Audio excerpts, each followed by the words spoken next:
Hey everyone, this week's video is a bit of an itsa-bitsa with what was recorded, simply because last weekend, which is the main time I actually get to do the filming, there was just not enough time and too many other things were on. So a lot of stuff happened during the week, at night times, and a little bit of last weekend. So it jumps around a little bit, but it's all good. It's all part of getting this thing back on the road.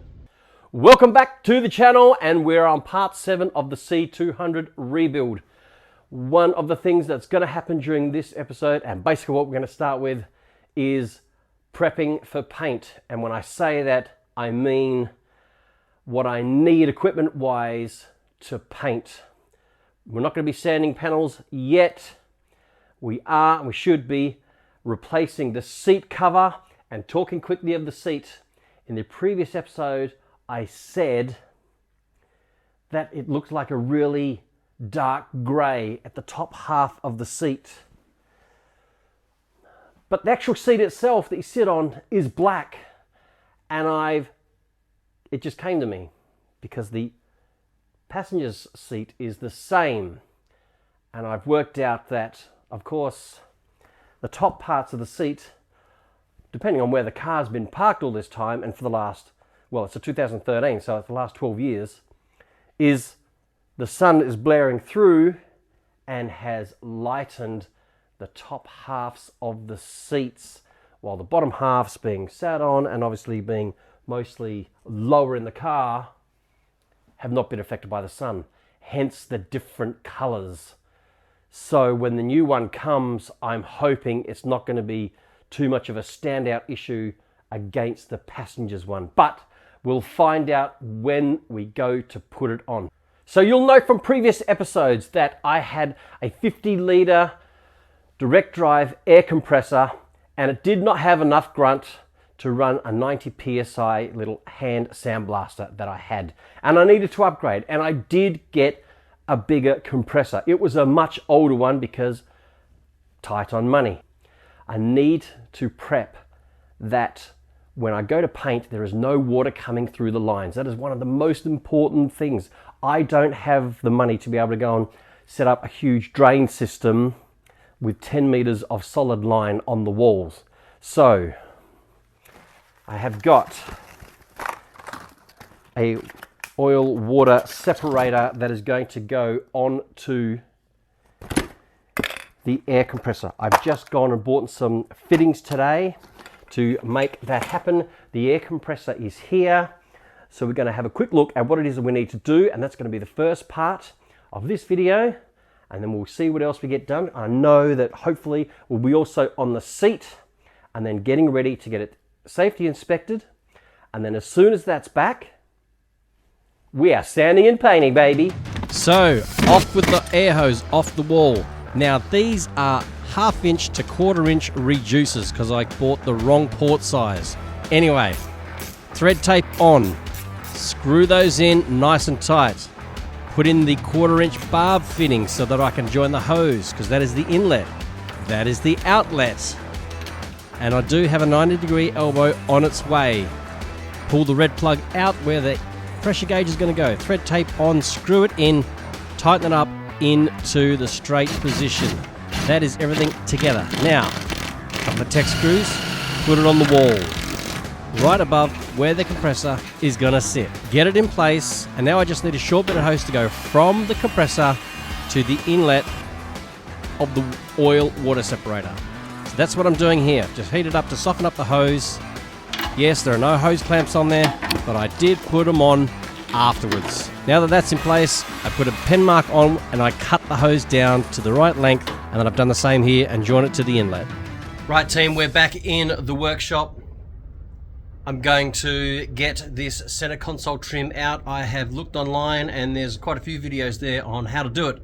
So let's dive in, get it off. It's going to be a lot easier than I thought. Well, I haven't taken this one out yet, so hopefully it's as easy as they've made it look. Let's do it.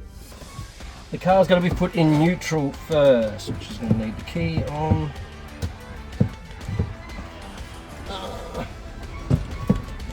Actually, it needs to be started.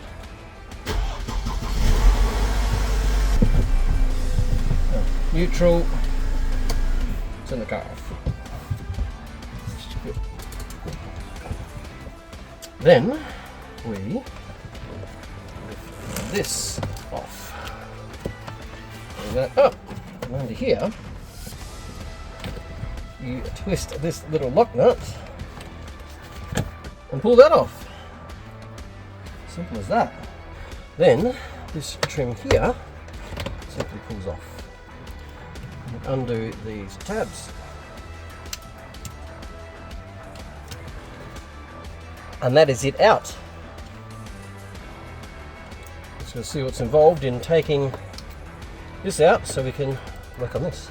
Okay team, I've got that out pretty easy indeed. Now just looking at it, it's this top cover. This actually looks like it's a completely separate insert into the actual chrome body, because the actual outside trim is a polished chrome and the top is a brushed chrome.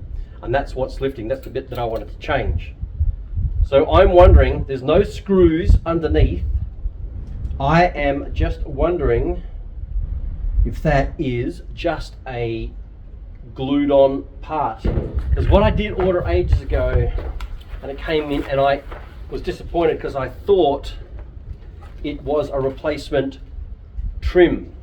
But it wasn't. It was just a sticker, and I'm like, oh, well, I'm not going to put that on top of that. That's going to look like rubbish.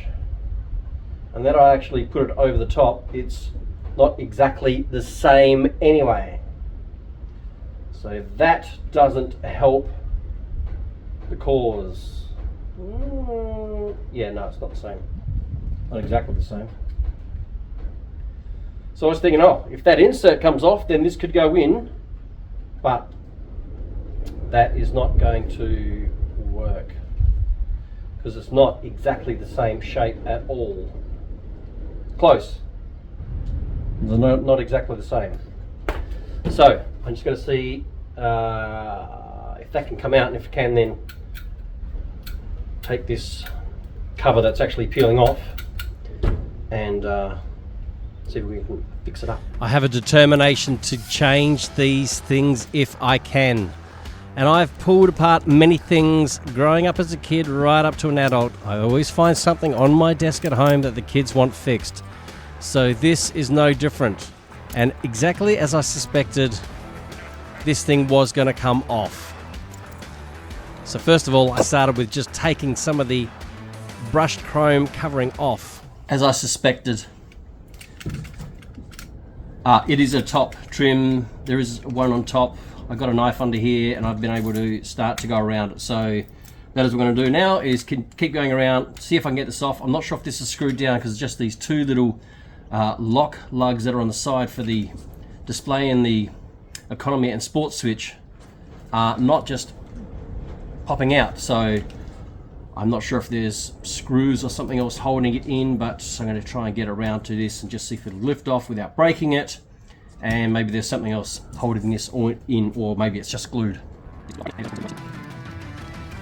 So I've got to be really careful going around this, because the last thing I want to do is put some kind of a kink in the actual plastic or break it.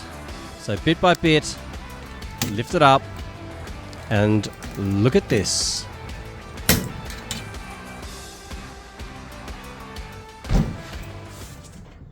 Got it off. Excellent. And no, this has to come out this way, and of course these tabs are in the way, so of course it couldn't. So now that I've got it out, and it was just a bit of glue holding it down, so that's excellent. Can clean that off and work on this. I have got this now cleaned off. There's only a little bit left on the back, but that is really stuck on, so that's fine. It's only the actual side and all the edging that I got absolutely cleaned off. I've given this a nice clean right through to get all the glue through here. It kind of just rubbed and came off, and I've given this a good clean. All on the sharp edges, got all that, all the grime and stuff out of there. So now it's pretty much give it a bit of a light sand, wipe it over with some glass cleaner, and then use some etch primer to see if that will actually stick to it, because getting paint to stick to plastic is sometimes not successful. And then I will have to get some gloss black and see how it turns out.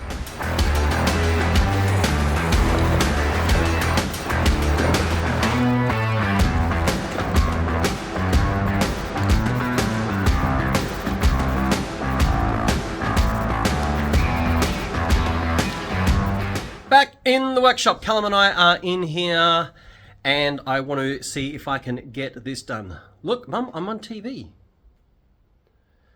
If you're old enough, you recognise that this is kind of the, before the 16:9 widescreen TVs that we have, this is the old 4:3 kind of look. Anyway, 2 coats of etch primer went on it. I'm now going to give it a light sand. Lockie happens to have some satin black paint in here, and I also happen to have some clear coat in here, and I bought the clear coat ages ago to do the bonnet of my Chrysler 300, which I still haven't done, and that's become even worse. So look out for that set of videos to come out. Anyway, I'm going to put some satin on this and then some clear coat. Hopefully that's going to give me the nice shiny finish that I'm after. Now I'm just curious, do you know of anyone who's got a gloss black trim?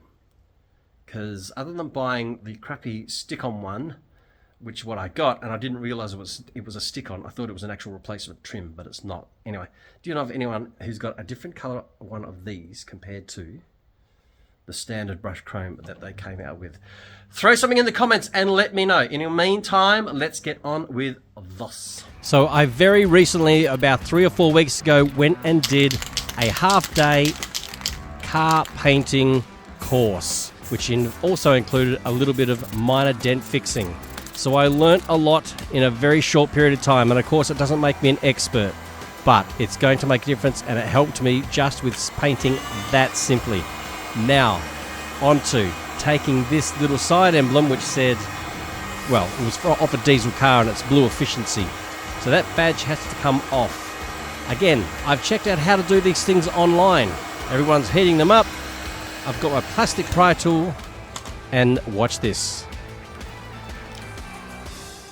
It just came straight off, no dramas whatsoever. Here's another tool I've seen guys using online. So guess where I got that from? Yep, AliExpress. It's just a big roll of rubber with a steel pin in it. Shove it on your drill, and it literally just takes the glue off. Now, I've never used one before, and this is the first time I've tried it, but I just gave it a go with how I saw these guys do it. And after it got the shiny coat of the rubber off, then it started working a treat. And it did the job absolutely fantastically. Just look at that. Didn't even know it was there.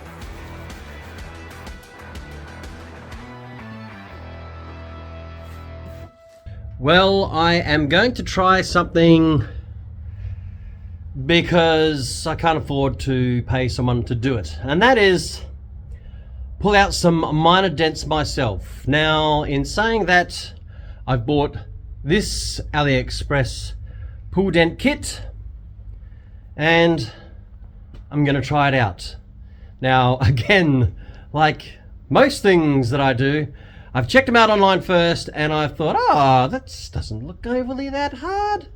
So I'm going to give it a go. The only thing I don't have is the spray on alcohol to get the glue off, but I'm sure we'll get by that for now. Anyway, this is what we're going to look at. You can see there, just with that white light, there is a little bit of a dip right there. So I don't know if I can change the angle, but yeah, you can see there's a little dark spot there, and as it comes into the light you can see it wrap around it because there's an actual little dip there. So that is the first thing we're going to tackle. I've obviously got to do something about the door here. You can see it in that light there, there's a big curve because it's indented, so there's a spot just there, and there that have to be, this one on this side has got to be pushed in, and on the side that meets the fender has got to be pulled out. But let's give that one there a go first. Now I had to go and do a couple of things, so it wasn't until later that night that I got down to the shed. The first thing you've got to do is heat up the area that you're going to work on. Then find the correct size, which needs to fit just inside the dent and be slightly smaller than the dent. Well, that's what I picked up on the videos. Make sure the hot glue gun is really hot first so that the glue melts really well. Glue it on, wait for it to dry, and again, this is literally the first time I've ever done this other than watching videos. Take the tension off with that little spindle on top and then pull on it. Now, like I said, I don't have the spray on alcohol to take the glue off, so I literally just rolled it off, and it worked. Now, the more you do these things, the more you learn. And of course, the glue gun was getting hotter and better, and then I was working out the time frames required for it to actually set properly. Now, I'm not showing you anywhere near the amount of footage that I took. I took about 4 times the amount of what you're seeing here. But bit by bit, believe it or not, it was coming out. And that is such an impressive sound. Different colors had different sizes. And so I tried those. Then I thought I'd just give this one a crack in the side of the door. I know this is not actually the way to do it. Now, here's the thing with glue guns. There are 2 different sizes. This little one here is the smaller size. And there's nowhere near enough glue on there. But you learn these things as you go. And I thought I'd just give it a go, just in case. But I know this is not the direction that this needs to be pulled. It actually needs to be pulled forward. But as you can see, that just wasn't even hanging on. So I got the larger glue gun, and as you can see, this glue stick is a whiter, clear one, and it just was not the same. It did not have the same stickiness. So I'm going to have to investigate a little further, do some research on the different types of glue sticks there are, because I've got some black ones, and I need to check whether they're stronger or what the deal is with those. There must be a difference in the different colors. If you know of the differences, then please let me know in your comments. Now, you'll hear a little bit of background music in here, and hopefully YouTube doesn't copyright strike me for these. But Lachlan was down in the shed working on his car, so I couldn't have the sound on for all the other clips that you saw. So I've waited for daylight so that I could show you the result of doing the little dent pull. It is pretty much gone. It is even hard to capture on here where it is. But there is this tiniest of a dimple. And it's basically right there. So I might give it a bit more of a go over the coming weeks. But pretty good result. Now back to the gear knob trim. I've given it a really light sanding outside with some 320 grit, and now I'm giving it clear coat for the first time. And I was just super wrapped with how this came out. I've got the can about 10 to 15 centimeters away from the actual trim.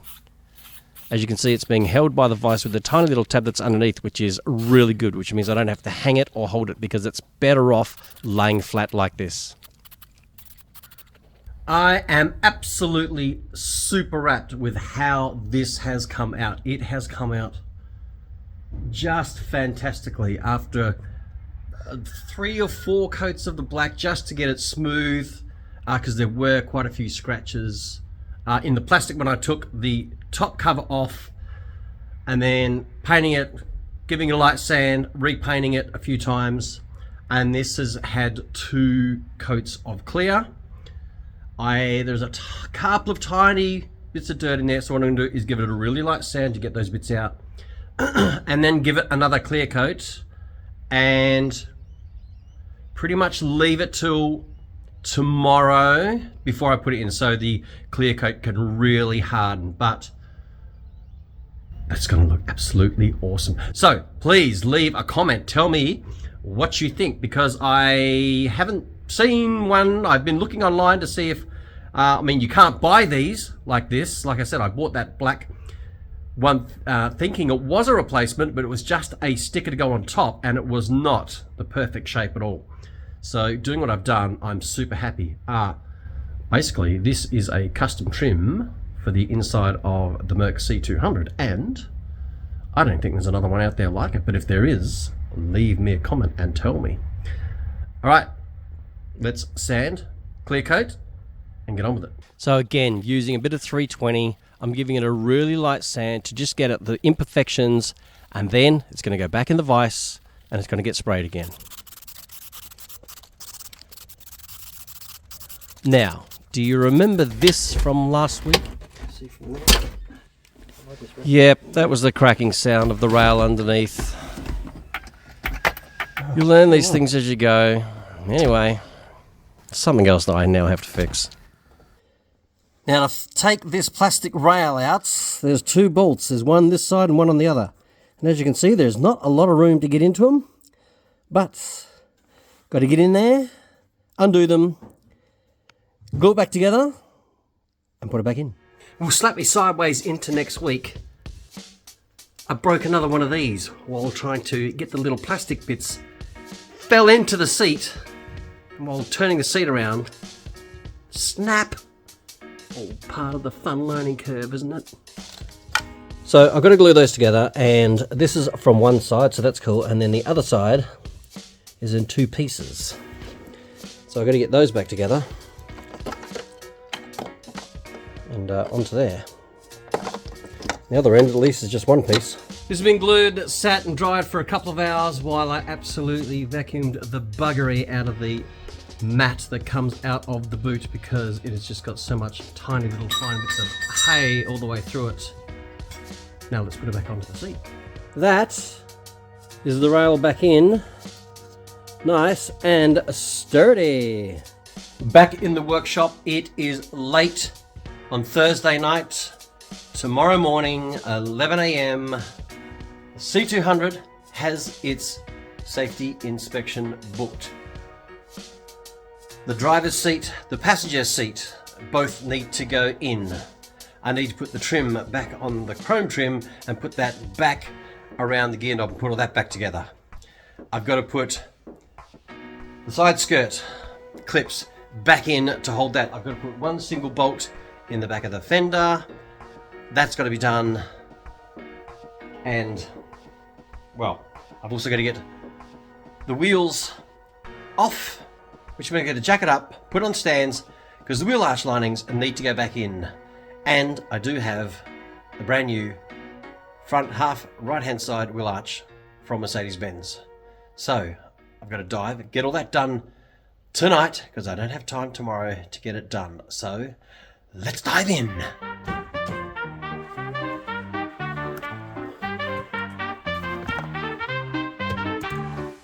I'm going to throw this in now. This has been sitting for like nearly 3 days, and I just put my thumb on there thinking it's completely fine, and it's actually left a small imprint. So all I can think of is that I'm going to do is, when it comes time to do the clear coat on this, this will have a light rub down. I won't glue this down yet, and I will give it a clear coat, because obviously the clear coat that goes on the car will have a hardener in it, and that is what this needs. But in the meantime, it's going to go back in. And it's easy to do right now, just while there is no seat in here.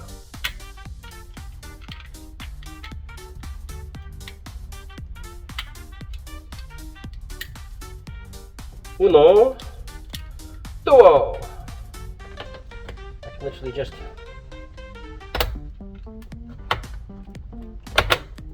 flip the back in there. That can just sit on there for the moment.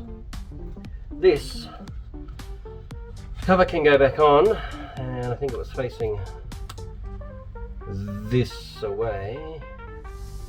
Or was it facing this way? It was this way. Ow.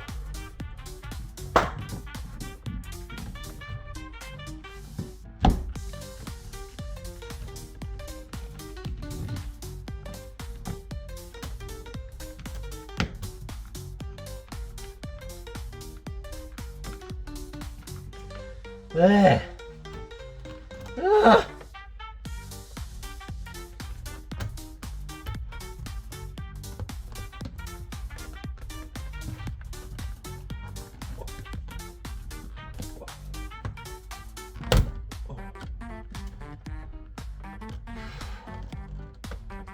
One side in, and clip the other side.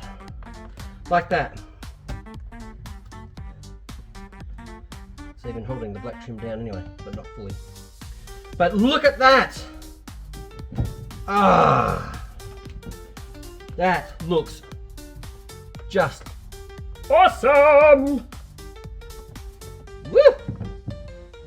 That looks so much better. And a tiny little chrome trim around here. That is just sweet. It kind of matches everything that's up here. You know, this tiny little bit of trim around here. Ah, that is just awesome. Oh, good!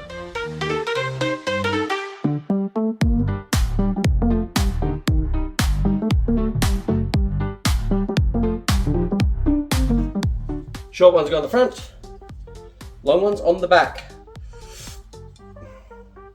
They'll get the seat in first, then put these on. Play it safe.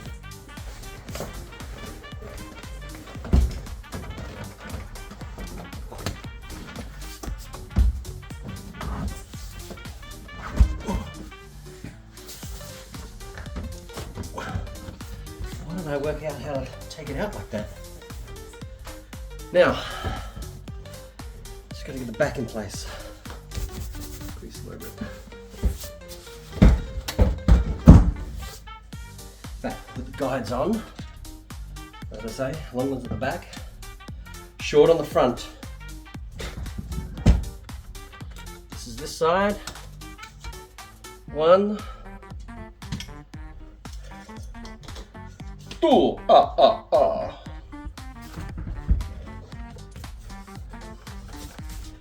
That must be close. Ooh, I think so. There are only 4 bolts in each seat, 2 at the front, 2 at the back. Bit obvious, I know. For some strange reason, the front ones have these square-looking washers. The backs don't have them, so I don't actually know what the purpose is of these washers, but they were there, so I put them back. Of course, move the seat forward. It makes getting to the back ones really easy. Put the seat back onto its original position.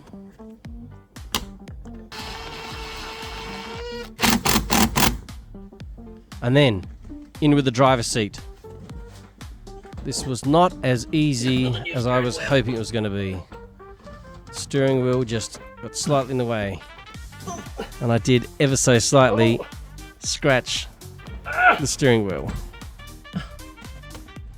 It's not working!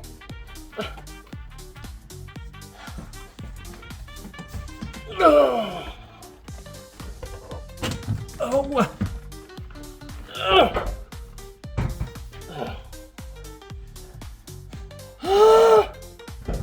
These are close.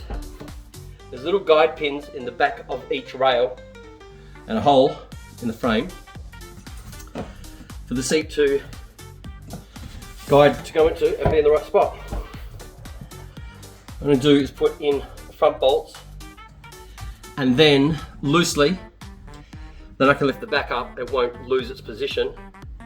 I can put on the repaired plastic covers to go on the back. Cover plates, right forward. This one has an angle on it, that goes there.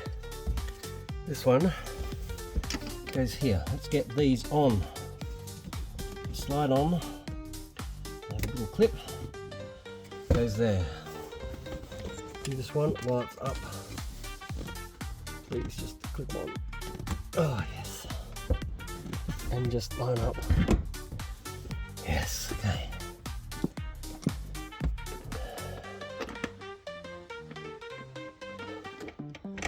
The side.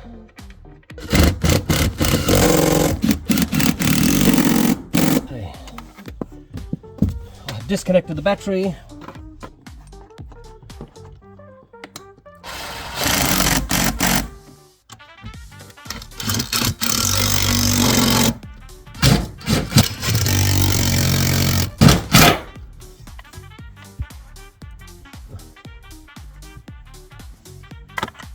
recommendation is do this before the seat goes in. And this plastic rail is loose on this side, which means that has to be repaired. But this seat has to come out anyway, because it still needs a new cover put on it. Oh my goodness, seriously.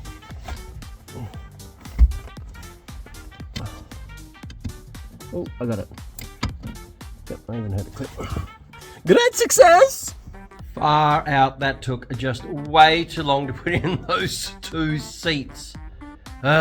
Anyway, gotta keep going because I won't have time in the morning. So, gonna lift the front of the car up, get the two front wheels off, wheel arch linings in, wheels back on, get it on the ground, and then clip in the side skirt. And I think I'm pretty much done. I do have the airbox that needs to go back in. I have reconnected the battery.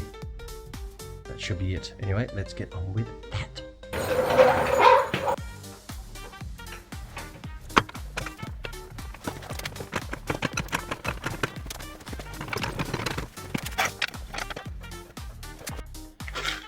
Bought these off, guess where, AliExpress ages ago, because I knew I would need them, not just for the Merc, but for cars in general, because pretty much all cars use these various size different clips. So I need some new ones to go into front of the wheel arch to hold it to the bumper and the rest. So in they go.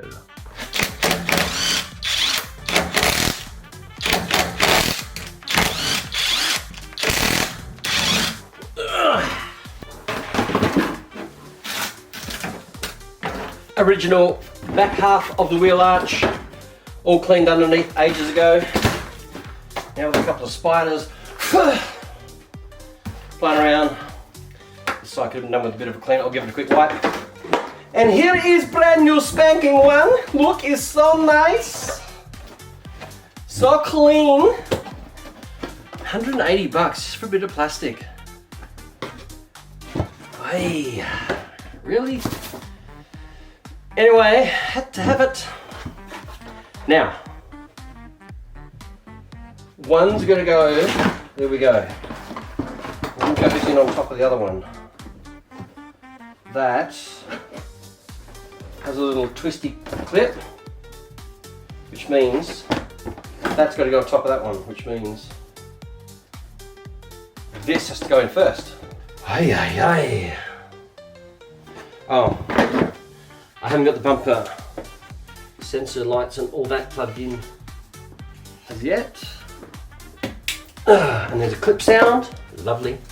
And this one here goes on the back of the day running lights. Another clipping sound, lovely. Oh. Still parts of the old one in there. I think when it comes to time to take it over the pits, I'll need to take all of the under trays off just to give them a clean and just to show them that I've done everything. Right, let's get this in. Now, I have never put wheel arch linings into a car ever before. I've got old Holdens that I've worked on in the past, and they don't have these. And they were not as easy as I kind of thought they might have been. But once they're in, man, do they really stiffen everything up in the car in the front end. There are 3 plastic nuts, this is the original one, that go in and hold the wheel arch lining to the frame.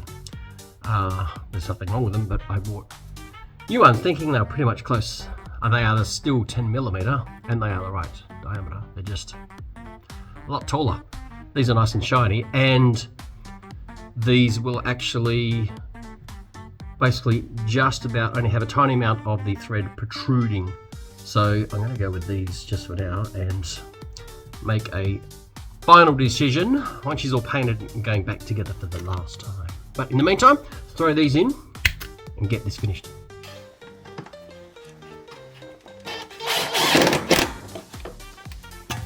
Look at that, only a tiny bit sticking out. That is way better.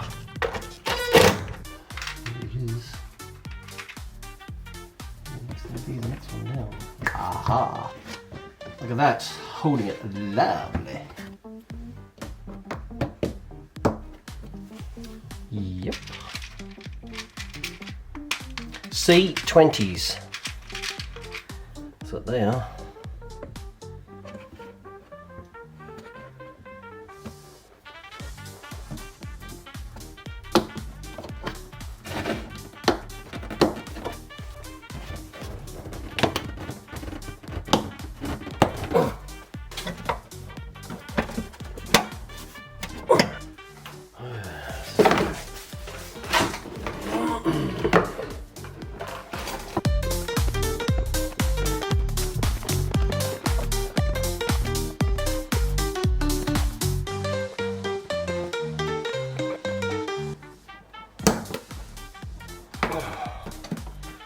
Aha! Right, this nut up here is going to come off because that straps to it. Aha! That folds up there. Nice. That has a screw. That probably has a screw. That goes up there. Yes. Yes!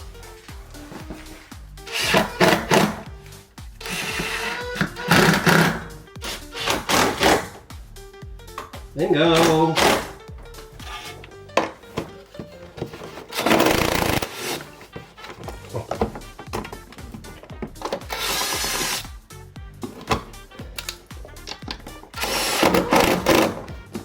Woohoo! Lovely! It is 1 a.m. I just looked at my phone to check the time thinking, it's probably 11:30, getting close to midnight, and it's 1 a.m.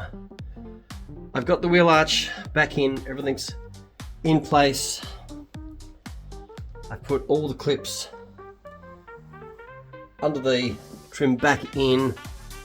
I'm going to put this wheel on, I'm going to get the other wheel off, get the front half of the wheel arch in as quickly as I can, and then I need to get to bed because this is going to come out. Oh, I've also put in the bolt in here.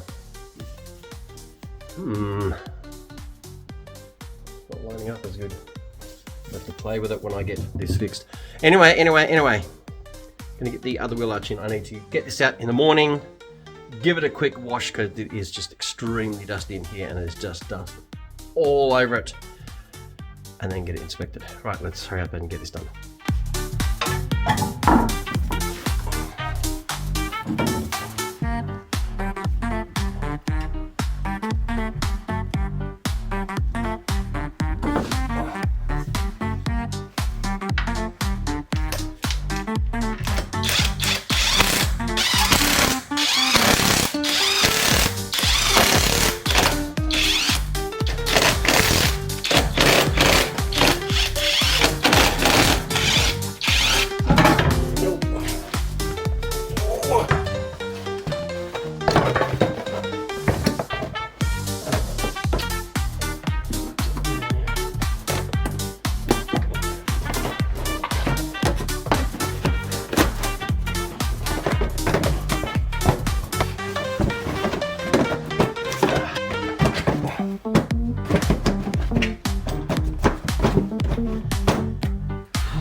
Okay, I think that is everything. In fact, that's on top of that. It's all got to come apart anyway, so that is that done. One screw underneath. Let's get that screwed in. That is now solid. Wow, that is unbelievable. Right, wheel back on.